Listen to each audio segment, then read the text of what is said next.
ঈশ্বরের বাক্য এই বলে, তোমার মুক্তিদাতা এবং গর্ভাবধি তোমার গঠনকারী সদাপ্রভু এই কথা কহেন। আমি সদাপ্রভু, সর্ববস্তুর নির্মাতা। আমি একাকী আকাশমণ্ডল বিস্তার করিয়াছি। আমি ভূতল বিছাইয়াছি আমার সঙ্গীকে।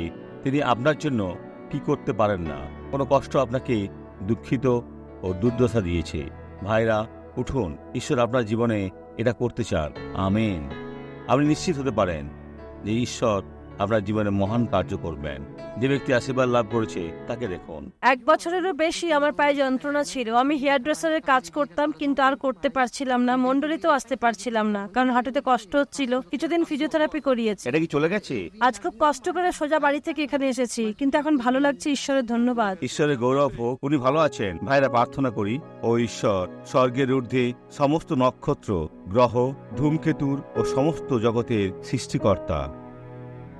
ও ঈশ্বর, তুমি শূন্য থেকে সমস্ত কিছুকে বানিয়েছ। আকাশমণ্ডল বিস্তৃত হয়েছে তোমাতে। তুমি এই বৃদ্ধির অতিরিক্ত। ও আমার ঈশ্বর, ওই ব্যক্তির জন্য দরজা খোলো যে ব্যক্তির প্রয়োজন রয়েছে। যিশুর নামে আশীর্বাদ করি আর বলি, মন্দ এই জীবন থেকে বেরিয়ে যাও, যিশুর নামে। আর আপনি বলুন, আমেন।